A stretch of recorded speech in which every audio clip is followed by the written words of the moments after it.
Hi everyone, Avani's കിച്ചണിലേക്ക് സ്വാഗതം. ഇന്ന് ഞാനിവിടെ ഉണ്ടാക്കാൻ പോകുന്നത് ഒരു ഇമ്മ്യൂണിറ്റി ബൂസ്റ്റർ ആണ്. ഇപ്പൊ നമുക്ക് കൊറോണ കാലമാണ്, എല്ലാവർക്കും ഇമ്മ്യൂണിറ്റി ബൂസ്റ്റർ നിറയെ പേര് സെർച്ച് ചെയ്യുന്നുണ്ട്. പക്ഷെ ഞാനിവിടെ ഉണ്ടാക്കുന്നത് വളരെ എഫക്റ്റീവും നമ്മുടെ കുട്ടികൾ കഴിക്കാൻ വിധത്തിലുള്ളതും ഉള്ള ഒരു ഇമ്മ്യൂണിറ്റി ബൂസ്റ്റർ ആണ് ഞാനിവിടെ ഉണ്ടാക്കുന്നത്. നല്ല എഫക്റ്റീവ് ആണ്, കുട്ടികൾ പോലും അത് കഴിച്ചോളും. അധികം ഇൻഗ്രീഡിയൻസ് ഒന്നുമില്ല. അപ്പൊ നമ്മുടെ വീട്ടിലുള്ള സാധനങ്ങൾ വെച്ച് തന്നെയുള്ളതാണ്. നിങ്ങൾ എല്ലാവരും തീർച്ചയായിട്ടും ഇത് ഉണ്ടാക്കി നോക്കണം. വളരെ എഫക്റ്റീവ് ആണ്. അപ്പൊ ഞാൻ അതിന് വേണ്ടുള്ള ഇൻഗ്രീഡിയൻസ് ഞാൻ പറയുവാണ്. ഞാനിവിടെ എടുത്തേക്കുന്നത് 2 നെല്ലിക്കയാണ്.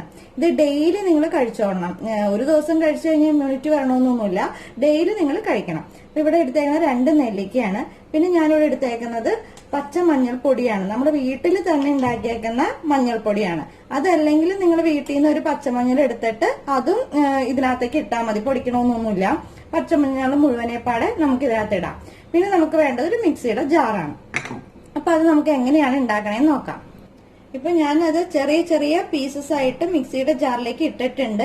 ഇനി നമുക്കിത് ചെയ്യേണ്ടത്, ഇപ്പൊ വെള്ളം ഒഴിക്കരുത്. വെള്ളം ഒഴിക്കാണ്ട് തന്നെ നമ്മൾ ഇതൊന്ന് അരച്ചെടുക്കണം. അത് കഴിഞ്ഞിട്ട് വേണം കുറച്ച് വെള്ളം ഒഴിച്ചിട്ട് നമുക്ക് ഇത് അരിച്ച് എടുക്കാൻ. അപ്പൊ എങ്ങനെയാണ് ഞാനിത് അരച്ചെടുക്കണേന്ന് കാണിച്ചു തരാം. അപ്പൊ ഞാനിത് വെള്ളം ഒഴിക്കാണ്ട് നെല്ലിക്ക അടിച്ചെടുത്തതാണ്. ഇനി നമ്മൾ ഇതിനകത്തേക്ക് കുറച്ച് വെള്ളം ഒഴിക്കണം. ഞാനിപ്പോ എടുത്തേക്കുന്നത് ഒരു ദിവസത്തേക്കുള്ള ക്വാണ്ടിറ്റിയാണ്. നിങ്ങൾക്ക് കുറച്ച് കൂടുതൽ ദിവസത്തേക്ക് വേണമെങ്കിൽ അതനുസരിച്ച് നമുക്ക് നെല്ലിക്ക എടുക്കണം.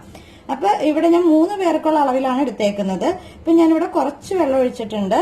ഇനി ഇത് നമുക്ക് നല്ലതുപോലെ അടിച്ചെടുക്കണം. ഇപ്പൊ ഞാൻ വെള്ളം ഒഴിച്ച് നമ്മുടെ നെല്ലിക്ക ജ്യൂസായിട്ട് ഇങ്ങനെയാണ് വന്നേക്കുന്നത്. ഇനി നമുക്ക് ഇതൊരു ഗ്ലാസ്സിലേക്ക് അരിപ്പ് വെച്ചിട്ട് അരിച്ച് ഒഴിക്കണം. അപ്പൊ അതിന് വേണ്ടിട്ട് ഞാനിവിടെ ഒരു ഗ്ലാസ് എടുത്തിട്ടുണ്ട്, പിന്നെ ഒരു അരിപ്പ് എടുത്തിട്ടുണ്ട്. ഇതിനകത്തേക്ക് നമ്മൾ ഈ അടിച്ചു വെച്ചേക്കുന്ന നെല്ലിക്കയുടെ ജ്യൂസ് ഇതിനകത്തേക്ക് ഒഴിക്കുവാണ്. എന്നിട്ട് നല്ലതുപോലെ അതിന്റെ ചാറ് നമ്മൾ നെക്കിയെടുക്കണം. ഇതിപ്പോ 3 പേർക്കുള്ളതാണ്. ഒരു ഗ്ലാസ് മുഴുവനൊന്നും വേണ്ട, ഇത്രയും മതി. കുറച്ചേശം കഴിച്ചാൽ മതി. അതാ ഞാൻ പറഞ്ഞത് പിള്ളേര് വരെയും ഇത് കഴിക്കുമെന്ന്.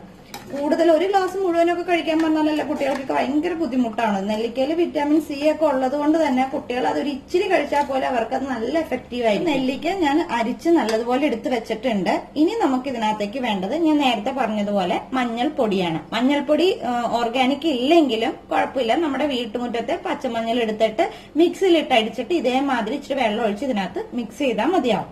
അപ്പൊ ഞാൻ ഇതിനകത്ത് എടുക്കുന്നത് ഇത്ര ഉള്ളൂ മഞ്ഞൾപ്പൊടി. ആ മഞ്ഞൾപ്പൊടി ഇതിനകത്തേക്ക് ഇട്ടിട്ട് നല്ലതുപോലെ മിക്സ് ചെയ്യുവാണ്.